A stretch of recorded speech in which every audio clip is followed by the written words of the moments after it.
अस्सलाम वालेकुम गाइस, मेरा नाम है अली और मैं अपने channel daily horror stories by Ali से आपके सामने मौजूद हूँ। मैं उम्मीद करता हूँ आप सब खैरियत से हैं, खुश हैं और आपकी ज़िंदगी बहुत अच्छी गुजर रही है। तो गाइस, अगर अभी तक आपने मेरे चैनल को सब्सक्राइब नहीं किया, इसको सब्सक्राइब कर लें। आपका सब्सक्रिप्शन मेरे लिए इम्पॉर्टेंट है। लाइक करें, अगर अब तक लाइक नहीं किया लाइक कर दें, और अगर हो सके तो अपने सर्कल में शेयर करें। अगर आप अपनी स्टोरी शेयर करना चाहते हैं तो व्हाट्सएप कर सकते हैं, ईमेल कर सकते हैं या अपनी आवाज़ में रिकॉर्ड करके भेज सकते हैं। गाइस, आज की जो पहली स्टोरी है ये मिस सूबिया ने भेजी है और ये बताती हैं, ये जो स्टोरी है ये 2013-14 की स्टोरी है, जब कराची के अंदर शदीद बारिशें हुई थी, जगह जगह पानी खड़ा हो गया था। इन्हीं दिनों में इनके जो हस्बैंड थे वो एक घर तलाश कर रहे थे। वजह ये थी कि ये लोग मलीर में रहा करते थे और इनके हस्बैंड की recently north Karachi industrial area के अंदर एक बड़ी पोस्ट पे जॉब लगी थी। पहले इनकी कोशिश थी कि मैनेज कर सकें, मलीर से रोज़ाना आ जाएं, लेकिन जब उनसे मैनेज नहीं हो पाया तो अल्टीमेटली उन्होंने नॉर्थ कराची के अंदर घर तलाश करना शुरू किए और काफ़ी कोशिशों के बाद इनको एक घर मिला जो कि सखी हसन कब्रिस्तान के बिल्कुल सामने मौजूद था। अब ये जो घर था, जब ये लोग देखने के लिए गए तो उस वक्त भी खाली था, यानी कि यहाँ पे कोई पहले नहीं रह रहा था। ये नहीं पता कि कितने अरसे से खाली था, बहरहाल ये घर खाली था। इन लोगों ने ये घर देखा, मुनासिब पैसे थे, फ़ौरन से हामी भर ली और अगले महीने यहाँ पे सेटल हो गए।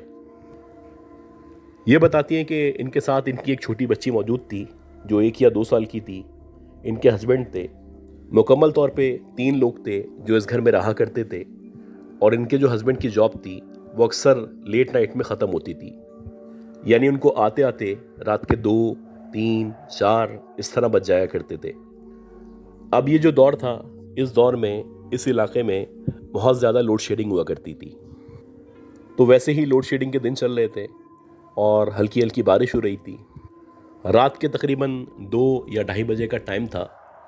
ये अपने हस्बैंड का वेट कर रही थी और अमूमन जैसे होता है कि लोग खिड़की में खड़े हो जाते हैं, छत पे आके खड़े हो जाते हैं, तो वैसे ही ये खिड़की में खड़ी हुई थी, गली के अंदर नज़र मार रही थी कि इन्होंने देखा कि एक कुत्ता है जो गली के अंदर एंटर हुआ है। और ये जो कुत्ता है, जैसे नॉर्मली कुत्ते हुआ करते हैं, उन कुत्तों से ज़रा मुख्तलिफ है, यानी कि बहुत मोटा है, बहुत लंबा है। बज़ाहिर देखने से ऐसा लगता है कि कोई बकरा है। खैर, जैसे जैसे ये कुत्ता करीब आता चला गया, वैसे वैसे उस कुत्ते ने अजीब आवाज़ें निकालना शुरू कर दी। बज़ाहिर ऐसा लग रहा था जैसे बहुत तकलीफ़ में है, बहुत परेशानी के आलम में है या कोई चोट वगैरह उसको लगी हुई है। शुरू में इनकी समझ नहीं आया कि इस कुत्ते के साथ क्या मसला है, लेकिन जैसे जैसे ये कुत्ता आगे आता चला गया, वैसे वैसे इनको नज़र आना शुरू हुआ कि ये जो कुत्ता है इसकी बाकायदा खाल उतरी हुई है। ऐसा लग रहा है कि इसका कोई एक्सीडेंट हुआ है, या तो इसको चोट लगी है या फिर दीगर दूसरे कुत्तों ने इसको नोचने की कोशिश की है। मुसलसल उसके जिस्म से खून बह रहा था और इनकी जो हमदर्दी थी मुसलसल बढ़ती चली जा रही थी। आहिस्ता आहिस्ता करके ये जो कुत्ता था आगे आता चला गया और देखते ही देखते इनके घर के बिल्कुल सामने आ गया। ये खिड़की से मुसलसल उसको देख रही थी। ये चाहती थी कि ये वहाँ पे जाएं, जाके उस कुत्ते की हेल्प करें, उसको कोई मरहम वगैरह लगा दें, लेकिन क्योंकि रात का ये पहर था, इस टाइम बाहर निकलना ख़तरे से खाली नहीं था। काफ़ी देर तक उसको देखती रहीं, फिर देखते ही देखते एक अजीब सीन हुआ। और जो अजीब सीन हुआ वो इस तरह से था कि ये जो कुत्ता था, इसकी जो पिछली टांगें हैं एकदम से पीछे की तरफ गईं, और जैसे ही इसकी पिछली टांगें पीछे की तरफ गईं तो ये सोचने लगी कि शायद इसको दर्द हो रहा है, इसलिए ये टांगें पीछे कर रहा है। लेकिन अगले मंजर के मुताबिक वो जो टांगें थीं बाकायदा किसी ने पकड़ के खींचना शुरू कर दी थी और क्लियर पता चल रहा था कि कोई उस कुत्ते की टांगें पकड़ के पीछे की तरफ खींच रहा है, लेकिन जो भी उसकी टांगें खींच रहा है या पीछे कर रहा है वो नज़र नहीं आ रहा। कुत्ता मुसलसल कोशिश कर रहा है कि वो आगे बढ़ सके, लेकिन कोई है जो उसको आगे बढ़ने नहीं दे रहा, बल्कि उल्टा पीछे लेके जा रहा है। देखते ही देखते मुकम्मल तौर पे कुत्ता पीछे जाने लगा और इनकी नज़रों से ओझल हो गया, यानी कि जो भी मखलूक या जो भी एंटिटी वहाँ मौजूद थी जो उनको दिखाई नहीं दे रही थी, वो इस कुत्ते को खींचती हुई पीछे की तरफ ले गई है या गली के कोने पे ले गई है। कुछ देर तक मुसलसल कुत्ते की चीखने की, कराहने की आवाज़ें आती रहीं, लेकिन कुछ देर के बाद ये जो आवाज़ें थीं एकदम से आना ख़त्म हो गईं। ये बताती हैं कि ये बहुत स्ट्रेंज था, लेकिन मैं कुछ भी नहीं कर सकती थी, लिहाजा मैं वेट करती रही। और जब मेरे हस्बैंड आ गए तो उनको आके खाना देने के बाद मैंने उनसे ज़िक्र किया कि एक कुत्ता था जो बहुत तकलीफ़ में था, अगर हो सके तो आप उसको देख के आ जाएं, हो सकता है यहीं गली के कोने में मौजूद हो, उसको कोई मरहम वगैरह लगा दें। इनकी ये बात सुन के पहले इनके हस्बैंड इग्नोर करने लगे, लेकिन फिर एकदम से उनके दिल में हमदर्दी जागी। उन्होंने सोचा कि मैं जाता हूँ, बाइक पे चेक करके आ जाता हूँ, और आहिस्ता आहिस्ता करके वो उस कुत्ते को देखने के लिए आगे बढ़े। ये बताती है कि जब वो बाइक लेके निकले तो गली के कोने पे ही वो जो कुत्ता था वो मरा हुआ पड़ा हुआ था। उसका तकरीबन आधा जिस्म किसी ने खाया हुआ था और उसका आधा जिस्म बाकी था। ये देख के मेरे जो हस्बैंड थे वो वापस मुड़ गए, और वापस आने के बाद उन्होंने मुझे बताया कि बज़ाहिर ऐसा लगता है कि किसी ने इसके आधे जिस्म को खा लिया है। ये जो कुछ हुआ था बड़ा स्ट्रेंज था, नाकाबिल यकीन था, बहुत खौफनाक था। और अफसोस की बात ये जो कुछ हुआ था इसकी विटनेस ये खातून थी। बहरहाल इसी तरह 2-3 दिन मज़ीद गुजर गए और उसके बाद बारिशों का ऐसा सिलसिला शुरू हुआ जो ना ख़त्म होने वाला था। ये बताती हैं कि शदीद बारिशें शुरू हो गईं, और अक्सर ऐसा होता कि इनके हस्बैंड 2 के बजाय रात को 3 बजे, 4 बजे, 5 बजे आते। और जब बारिशें शुरू होती थी तो सबसे पहले लाइट चली आती थी। अब इस पूरे घर में ये अकेली होती थी। इसी तरह एक रात थी, शदीद बारिश हो रही थी। इनके जो हस्बैंड हैं उनका मोबाइल भी ऑफ जा रहा था। ये बहुत ज़्यादा परेशान थी और सोच रही थी कि इनके हस्बैंड कहाँ पे रह गए हैं, अल्लाह खैर करे कोई एक्सीडेंट ना हो गया हो, कोई मसला ना हो गया हो। ये मुसलसल अपने हस्बैंड को गली में झांक के देख रही थी, और इनके हस्बैंड थे कि वो आने का नाम ही नहीं ले रहे थे। तकरीबन 10 से 15 मिनट तक ये खिड़की में खड़ी रहीं। उसके बाद इन्होंने सोचा कि मैं छत पे जाती हूँ, छत पे आके देखना शुरू करती हूँ, क्योंकि छत से आमतौर पे पूरी गली को मुकम्मल तौर पे देखा जा सकता है। खैर ये बताती हैं कि मैं छत पे गई, और जब मैं छत पे गई तो हल्की हल्की बारिश हो रही थी। मैंने एक छतरी पकड़ी हुई थी, मुसलसल मैं अपनी बेटी को गोद में लिए हुए थी, और मैंने आहिस्ता आहिस्ता करके गली में झांकना शुरू किया। और जैसे ही मैंने गली में झांकना शुरू किया तो वैसे ही एक ज़ोरदार धमाके के साथ बिजली चमकी, और जैसे ही बिजली चमकी तो एक रोशनी सी थी जो चारों तरफ फैल गई और एकदम गायब हो गई। अब जब बिजली चमकती थी तो मुझे बहुत डर लगता था, लेकिन मैं बहुत परेशान थी। मेरे पास यही ऑप्शन था कि मैं छत से खड़े होकर अपने हस्बैंड का वेट करती रहूं, अल्लाह करे कि वो खैर से वापस आ जाएं। ये बताती हैं कि कुछ देर तक मैं वहीं खड़ी रही। इस दौरानिए में लाइट गई हुई थी, मुसलसल बिजली चमक रही थी कि इत्तफाक से मेरी नज़र सखी हसन का जो कब्रिस्तान है उस कब्रिस्तान के अंदर पड़ी। और जब मेरी नज़र उस कब्रिस्तान के अंदर पड़ी या उस कब्रिस्तान पे पड़ी तो मैंने देखा कि सामने कब्रों के बराबर में ऐसा लग रहा है कि वाइट कलर की चादर में 3-4 औरतें हैं जो मौजूद हैं, वहाँ पे खड़ी हुई हैं, कुछ कर रही हैं। अब क्योंकि मेरा जो घर था वो कब्रिस्तान के बिल्कुल सामने मौजूद था, तो जो कुछ मुझे नज़र आ रहा था वो हकीकत पे मबनी था। और इसी दौरानिए में एक दफ़ा फिर ज़ोर से बिजली चमकी, और जैसे ही बिजली चमकी तो वो जो कब्रिस्तान था उस पर भी रोशनी फैली।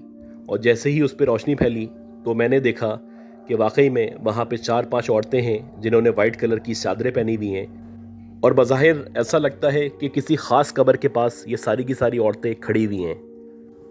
अभी मैं इस सिचुएशन को समझना ही चाह रही थी कि एकदम से दोबारा से बिजली चमकी, और जब दोबारा से बिजली चमकी तो मैंने देखा कि वही औरतें जिन्होंने वाइट कलर की चादरें पहनी हुई थी, जो किसी ख़ास कब्र के पास मौजूद थी, उन्होंने हवा में फ़्लोट करना शुरू किया है। ऐसा लग रहा है वो उस कब्र के पास या उस कब्र के ऊपर हवा में उड़ रही हैं। अब जब मैंने ये मंज़र देखा तो मेरे औसान ख़ता हो गए, क्योंकि मेरे ऊपर खौफ तारी हो चुका था। मैं शदीद खौफ का शिकार थी, मेरी हालत गैर हो चुकी थी, और मुझे यकीन ही नहीं आ रहा था कि जो कुछ मैं देख रही हूँ यह हकीकत है।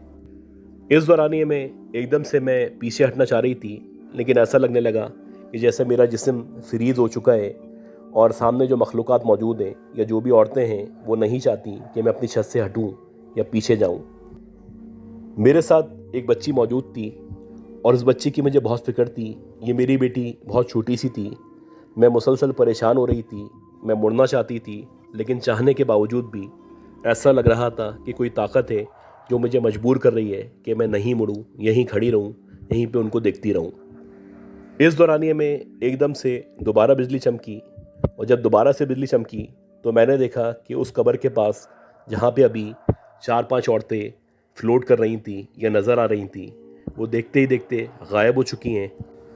और अब ऐसा लग रहा है जैसे कि वहाँ पे उस कब्रिस्तान में, उस कब्र के पास कोई औरत मौजूद थी ही नहीं। अभी मैं ये सोच ही रही थी कि औरतें जो हवा में फ्लोट कर रही थी कहाँ गायब हो गई, तो एकदम से किसी ने मेरे कंधे पे हाथ रखा। और जैसे ही किसी ने मेरे कंधे पे हाथ रखा तो मुझे ऐसा लगा कि शायद मेरे हस्बैंड आ चुके हैं। और मैं जल्दी से पलटी, और जैसे ही मैं पलटी तो मैंने देखा कि एक औरत जिसने वाइट कलर का बुर्का पहना हुआ है वो बिल्कुल मेरे पीछे खड़ी हुई है। उसकी जो शक्ल है बहुत ही काली शक्ल है। उसके चेहरे पे हज़ारों लाखों झुर्रियाँ मौजूद हैं, और बज़ाहिर देखने से ऐसा लगता है कि बड़ी उम्र की कोई औरत है। वो मुझे देख के मुस्कुरा रही है। इससे पहले कि मैं कुछ बोलती या कुछ पूछ पाती, उसने कहा कि क्या मुझे ढूंढ रही हो। और जैसे ही उसने ये कहा तो मैंने एकदम से चीख मारी, और जैसे ही मैंने चीख मारी उसके बाद मैं मुकम्मल तौर पे बेहोश हो चुकी थी और मुझे कुछ याद नहीं है। खैर, जब मेरी आँख खुली तो मैंने देखा मैं छत पे ही मौजूद हूँ। रात का ही टाइम है। मेरे हस्बैंड मेरे बराबर में खड़े हुए हैं। उनकी गोद में मेरी बच्ची मौजूद है। उनको देख के मेरी जान में जान आई, मेरी हिम्मत में इजाफा हुआ, और मैं मुसलसल फूट फूट के रोने लगी। ये बताती है जैसे ही मेरे औसान बहाल हुए तो मेरे जो हस्बैंड थे उन्होंने मुझसे पूछा कि तुम इतनी बुरी तरह क्यों चीखी थी। खैर, मैंने उनको सारा का सारा वाक़या बताया तो वो कहने लगे कि जब मैं गेट के करीब पहुंचा या मैं गेट खोलने ही वाला था तो एकदम से तुम्हारे चीखने की आवाज़ आई, और मुझे अंदाज़ा हुआ कि शायद तुम छत पे मौजूद हो और बहुत बुरी तरह से तुमने चीख मारी है। खैर, मैं जल्दी से छत के ऊपर आया तो वाकई में तुम छत पे मौजूद थी। तुम नीचे पड़ी हुई थी और तुम्हारे ऊपर मेरी बेटी गिरी हुई थी। ये बताती हैं कि जैसे तैसे रात गुजरी। इस दौरानिए में मुझे शदीद बुखार हो चुका था। मेरे जो हस्बैंड थे उन्होंने मुझ पर मुसलसल दम दुरूद किया, सूरह बकरा की तिलावत लगाई, और मुझे कहा कि जब तक हम इस घर में रह रहे हैं या यहाँ पे मौजूद हैं, तुम कोशिश करना कि रात में अकेली छत पे ना जाओ, और ख़ास तौर पे ये जो सामने कब्रिस्तान मौजूद है यहाँ पे झाँका ताकी नहीं करो। ये बताती हैं कि हम वहाँ पे 2 से 3 साल तक रहे, और मुतअद्दिद बार मुझे ऐसा महसूस हुआ कि उस कब्रिस्तान के अंदर रात के वक्त में अक्सर औरतें हैं जो नज़र आती हैं, और देखते ही देखते वो हवा में तहलील हो जाती हैं। ये बताती हैं कि अल्लाह का शुक्र है कि उसके बाद से जो मेरे हस्बैंड थे वो भी जल्दी आने लगे, और वो पूरी कोशिश करते थे कि रात के 11-12 बजे तक आ जाएं।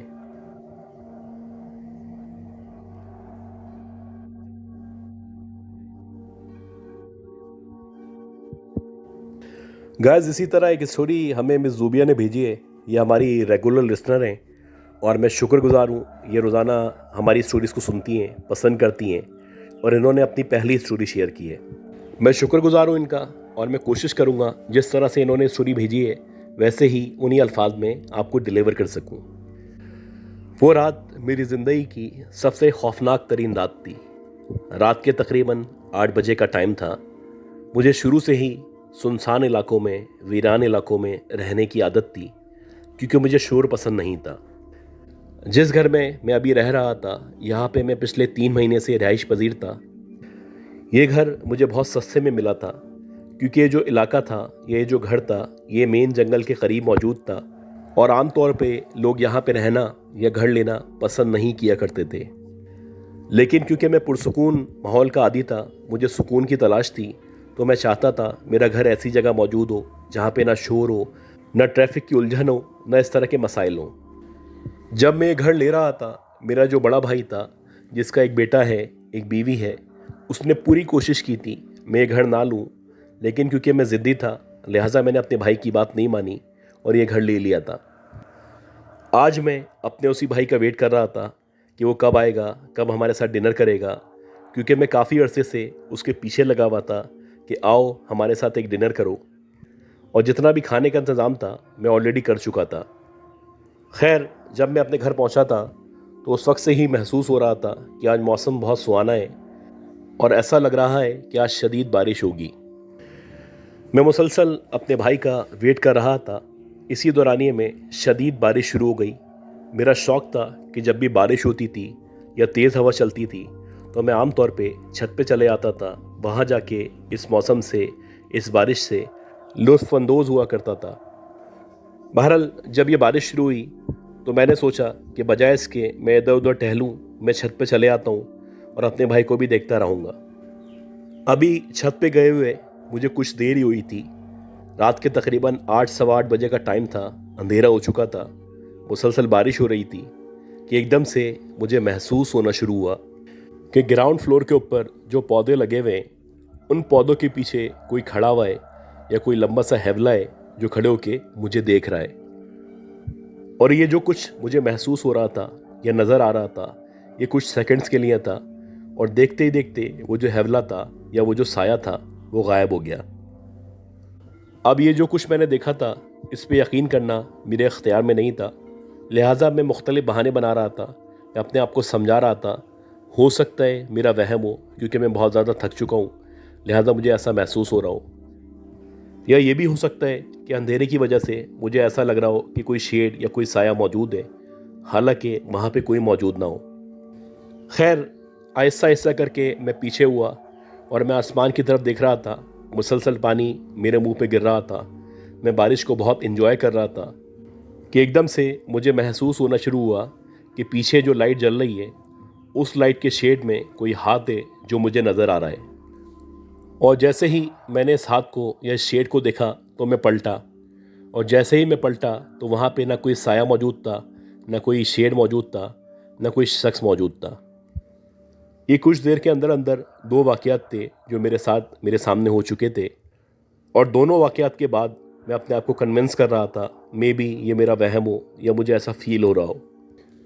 इसी दौरानिए में दरवाज़ा बजने लगा, और जब दरवाज़ा बजने लगा तो मैंने देखा कि मेरा भाई, मेरी भाभी, मेरा भतीजा सामने खड़े हुए हैं और मैं उनको लेने के लिए नीचे चला गया। खैर जब मेरे भाई ने मेरी ये हालत देखी या मेरी शक्ल देखी तो उसको अंदाज़ा हो चुका था कि मैं शदीद खौफ का शिकार हूँ और कोई ना कोई मसला है जो मेरे साथ हुआ है। लेकिन मेरे भाई ने सबके सामने पूछना मुनासिब नहीं समझा। हम लोगों ने डिनर किया और डिनर करने के बाद मेरा भाई मुझसे पूछने लगा कि आखिर क्या हुआ था, तुमने ऐसा क्या देखा था। और उसके बेहद इसरार पे मैंने उसको बता दिया कि मैंने इस तरह का शेड देखा था। तो कहने लगा हो सकता है तुम्हारा वहम हो या मे भी कोई जानवर हो जिसकी वजह से तुम्हें ऐसा लग रहा हो। अभी हम ये बातें कर ही रहे थे कि एकदम से किसी के छत पे चलने की आवाज़ें आने लगी, और ये जो आवाज़ें थीं ये वाज़ेह आवाज़ें थीं, बिल्कुल क्लियर आ रही थीं। ये आवाज़ें न सिर्फ मुझे आ रही थीं बल्कि मेरे भाई को भी आ रही थीं।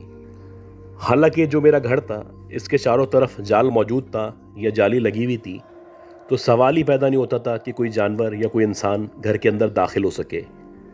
खैर मुसलसल ये आवाज़ें आती रहीं, जैसे तैसे करके रात कटी, और उसके बाद मैं, मेरा भाई, मेरी भाभी, मेरा भतीजा एक करीबी तालाब में पिकनिक मनाने के लिए चले गए। खैर जब हम पिकनिक से वापस आए तो हमने देखा जो हमारा घर है वो मुकम्मल तौर पे खुला हुआ है, और बज़ाहिर ऐसा लग रहा है कि घर के अंदर कोई मौजूद है या कोई दाखिल हुआ है। पहले तो मैं ये समझा कि शायद मेरा कोई दोस्त होगा, क्योंकि नॉर्मली मेरे जो दोस्त थे वो आ जाया करते थे, उनके पास भी इस घर की चाबी मौजूद थी। लेकिन जैसे ही हम घर के अंदर एंटर हुए तो हमने देखा कि जगह जगह दीवारों पे खून लगा हुआ है, और बज़ाहिर ऐसा लग रहा है कि कोई यहाँ पे आया है, उसने आके यहाँ पे दीवारों पे चारों तरफ खून लगाया है। ये बताते हैं कि सूरत-ए-हाल देखने के बाद जो मेरा भाई था वो मुझे अपने साथ अपने घर ले गया, और उसने ज़िद करना शुरू कर दी कि ये जो घर है या ये जो जगह है ये रहने के काबिल नहीं है, जितना जल्दी हो सकता है इस घर को बेचो और यहाँ से जान छुड़ाओ। और ऐसे ही हुआ कि तकरीबन 2-3 महीने के अंदर अंदर मैंने वो घर बेच दिया, और मैंने उसके बाद तौबा कर ली कि किसी भी ऐसे वीरान इलाके में, वीराने में या जंगल में रिहाइश इख्तियार नहीं करूँगा।